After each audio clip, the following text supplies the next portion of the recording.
Paano kung biglang magsimula ang World War III? Handa ba ang mundo? At handa ba ang Pilipinas?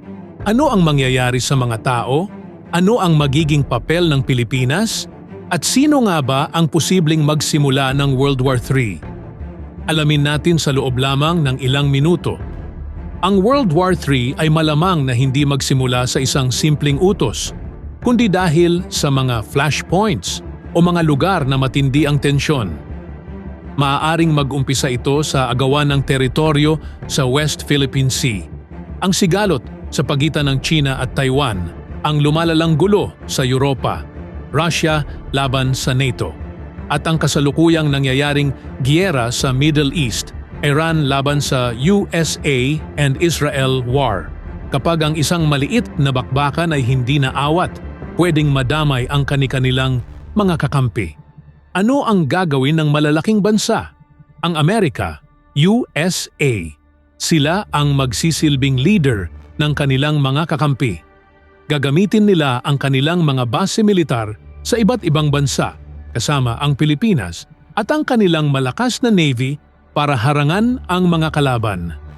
Ang China, magpopokus sila sa pagkontrol sa mga dagat sa Asia. Gagamitin nila ang kanilang teknolohiya at dami ng missiles para subukang itaboy ang puwersa ng Amerika palayo sa kanilang teritoryo. Ang Russia, maaari silang maging kaalyado ng China. Gagamitin nila ang kanilang lakas sa Europa at ang banta ng kanilang mga nuclear weapon para pigilan ang ibang bansa na makialam. At ang Australia, dahil malapit sila sa atin at kakampi ng Amerika, magsisilbi silang backstage o base para sa pag-iimbak ng mga armas, pagkain at gasolina ng mga kaalyadong bansa. Ano ang mangyayari sa Pilipinas? Dahil sa ating lokasyon sa mapa, ang Pilipinas ay itinuturing na strategic gateway. Una, target ng atake. Dahil may mga base rito na pwedeng gamitin ng Amerika, maaaring maging target ng missiles ang ilang bahagi ng ating bansa para maparalisa ang operasyon ng mga Amerikano. Pangalawa, krisis sa pagkain at langis.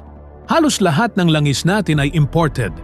Kung may giyera, titigil ang mga barko. Ibig sabihin, walang gasolina, walang kuryente, at tataas ng husto ang presyo ng pagkain. At pangatlo, cyber war.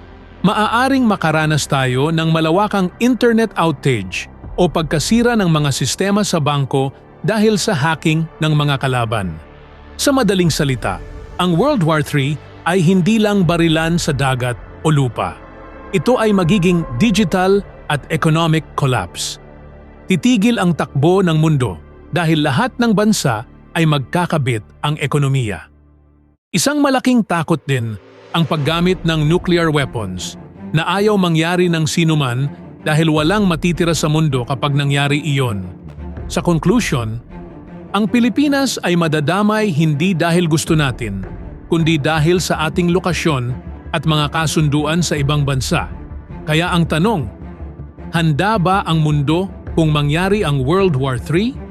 Ang totoo, walang gustong mangyari ito dahil kapag sumiklab ang ganitong digmaan, buong mundo ang maaapektuhan, kabilang na ang Pilipinas. Kung may natutunan ka sa video na ito, i-like, i-share, at i-follow mo ko para sa mas marami pang kaalaman tungkol sa mga bagay na nangyayari sa ating mundo. At ikaw, anong opinyon mo? Sa tingin mo, posible bang mangyari ang World War III? Comment down below.